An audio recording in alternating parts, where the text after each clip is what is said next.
Hey all, Tom Moran here from Tom's Big Spiders with the next featured species. This is it's one of my all-time favorites, and I know I say that about most of the tarantulas I keep, but anybody that's followed me from the beginning will recognize the O. philippinus as being kind of one of my header spiders. It was one I used in the header of my website when I first started off, used it in the header of a lot of different things over the years, and my logo was even designed to kind of match those oranges of that spider because, again, I love the color orange, and it's an orange spider, so you can't go wrong there. So what we have coming up is a bunch of footage, a lot of it culled from the last 5 years or so that I've kept it. And that's one thing I've been trying to do in these videos lately is show that this isn't just a spider that I've picked up, last week and I'm doing a husbandry video on. I've had these guys for quite some time. So you'll notice in the video now I'm kind of marking out some of the spots where it's older footage, also because the footage isn't quite as good as the stuff I'm producing now. So anyway, without any further ado, let's go on and learn a bit about the O. philippinus, or the Philippine Tangerine tarantula.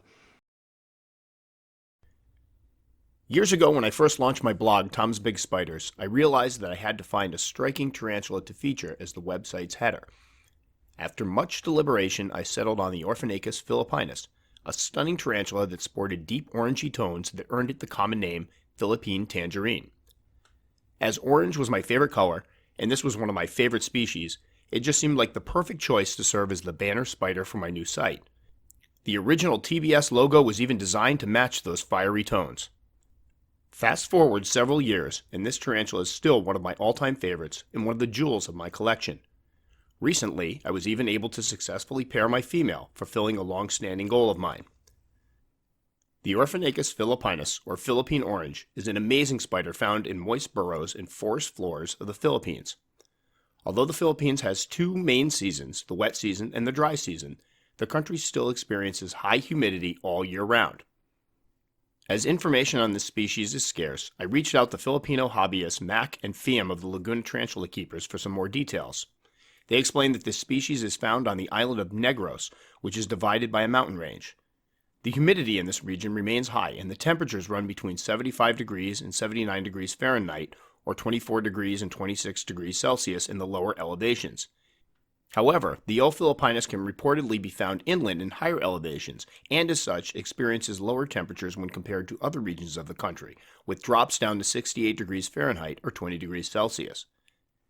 As a result, the O. philippinus does well at normal room temperatures, which for most of us is upper 60s to mid 80 degrees Fahrenheit or around 20 to 29 degrees Celsius. My first two specimens were kept between 68 and 76 degrees Fahrenheit during the winter and between 72 degrees and 80 degrees Fahrenheit during the summer for the first few years I had them. Now they are kept in the mid to upper 70s throughout the year. Even when temperatures were on the cooler side, mine continued to eat and grow well. Many earlier care sheets had this species listed as a dwarf tarantula, with some saying that the max size of this species was around 3 inches or 8 centimeters. However, my adult female is around 4.5 inches or 11.4 centimeters, and the male was a leggy 4 inches or 10 centimeters. In my experience, the species being sold in the United States is not a dwarf.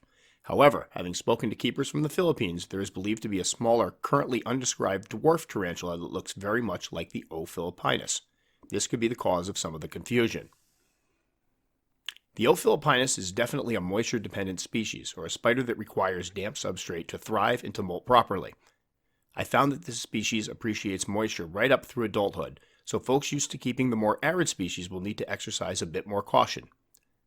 Start your spider with moist substrate and allow the top layers to dry out a bit. This will allow your sling to dig to the moisture level that it needs. When you notice that the darker band that indicates moist substrate starts to shrink, it's time to add more water.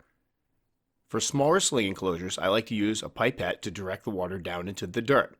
This makes it easier to avoid flooding the spider's burrow. For tinier slings, a deep dram bottle or 5.5 ounce 163 milliliter deli cup will work great for an enclosure. Larger, more established slings will do well in a 16 to 32 ounce or 0.47 to 0.94 liter deli cup or something around that size. Feel free to experiment with what works for you, but just be sure to keep the ventilation holes small enough that they do not permit escape. As a rule of thumb, if a spider can get its carapace or body through the hole, it can escape. If the enclosure size permits, I like to add a cork bark hide and a water dish. When I first got mine, I kept them in 32 ounce Ziploc cups with about 5 inches of substrate. Both of my slings burrowed, constructing web-lined tunnels deep into the dirt. Remember that with damp substrate, the surface can dry out a bit. It is important to watch the band of darker earth that designates the moist layers, however, and make sure that it doesn't get too low. There are many types of appropriate substrates for spiders, including cocoa fiber, peat, and regular topsoil. Some also like to use a combination of any or all of these to get the desired properties they need. Vermiculite can also be added to help with water absorption and retention, and can be particularly useful when working with moisture-dependent species. Feel free to use what works well for you and to experiment with your mixes. Behavior-wise, all of my slings were more shy and skittish than defensive. Once burrowed, I would rarely catch them out of their dens. When disturbed, they would much rather bolt to their dens than stand and fight. That said, this species is very fast and packs potent venom, so caution is always advised during maintenance and rehousings. This species is an excellent eater, and I found that mine grew fairly quickly overall. As slings, mine would often hang out at the mouths of their burrows with their front feet poking out as they waited for prey to pass. I was immediately impressed by the speed and ferocity with which they stalked and attacked prey. I fed my slings one small roach or cricket twice a week, and both were voracious eaters and excellent hunters. There is no right or wrong feeding schedule, and many keepers feed their spiders weekly or bi-weekly. Find a feeding schedule that works well for you. If you can't find prey items small enough, slings will scavenge feed off of pre-killed items. Cricket drumsticks, or severed cricket legs, or mealworm sections work great in these situations. Mealworms can also be refrigerated, which means that you can save extras and always have them on hand. When they enter pre-molt, slings will often seal off their burrows with webbing and dirt and refuse food. If your sling does this, it is normal behavior and their way of putting up a do not disturb sign. Do not try to dig up your sling or force food into the burrow during this period. When the spider is ready to eat again, it will open the burrow and in some cases toss out its old molt. Now, as juvenile is a relative term when discussing tarantula size, we'll use that designation to refer to O. philippinus that have reached 1.5 to 1.75 inches or 3.8 to 4.5 centimeters. Depending on temperatures, warmer temps lead to higher metabolisms and faster growth. Many will find their spiders will require a rehousing after a year or so. There are many suitable enclosures available for juvenile spiders, including small critter keepers and the 1 gallon or 3.8 liter clear mainstay canisters sold at Walmart. Personally, I find something between 2 quarts and 1 gallon or 1.89 to 3.79 liters works well as long as it offers some room for 4 to 5 inches, 10 to 13 centimeters of substrate. If using a critter keeper style enclosure, always keep in mind that the heavily vented tops will allow for much faster evaporation. A keeper using this type of enclosure will have to be extra diligent to be certain that the substrate doesn't dry out. As always, I include a corkbark hide, some sphagnum moss, and a water dish. Although your O. philippinus will likely dig out its own den, it would be prudent to supply your pet with a starter burrow beneath the corkbark. This will provide the spider with a secure and private space to settle into and encourage it to dig faster. Also, with moisture-dependent species, it's important that the enclosure is well ventilated, so choose an enclosure that offers good cross-ventilation. Once again, I keep the lower layers of substrate moist for my juveniles at all times. This is also one of the species that I've caught drinking, so always make sure that it has access to fresh water. If your specimen engages in a lot of surface webbing, you can also dribble water on the silk to give it another place to drink from. Juveniles are just as voracious as slings and can be quite entertaining to watch hunt. Once they hit this size, I reduce their feeding schedule to once a week or so. I've found that the larger specimens may start spending a bit more time outside of their dens, offering keepers an opportunity to catch a glimpse of their elusive pets. My juveniles easily took down medium to large crickets or B. lateralis roaches, and I'll often drop in more than one. If using B. dubia, mediums work great. Just be sure to crush the heads first to prevent the dubia from burrowing, hiding, and playing dead. Like many fossorial species, the O. philippinus will use copious amounts of webbing to create its home if not given enough room to burrow. On occasion, some juveniles will abandon their burrows and live more terrestrially beneath the provided hide. That said, it's recommended that you give all of your specimens enough substrate to properly burrow in.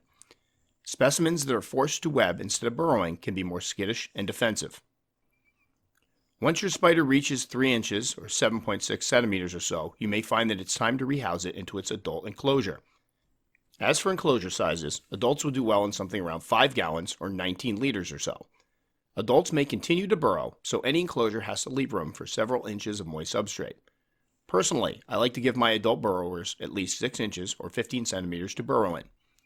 Giving them more space definitely won't hurt them, so something around 10 gallons with a lot of substrate and plenty of fake or real foliage for cover would likely work fine. Again, specimens may also do some webbing on the surface, so be sure to leave a bit of space for the silk and to include some plants for anchor points. Some keepers report that their adult specimens will abandon the burrowing behaviors and instead adapt to a more terrestrial lifestyle. Despite being offered a starter burrow and several inches of substrate, my female filled in her burrow 2 years ago and never went back to it. If your specimen should stop burrowing, it's not cause for alarm. I currently have my girl in a 12-inch or 30.5 centimeter Exoterra cube with about 5 inches of substrate and a pothos plant.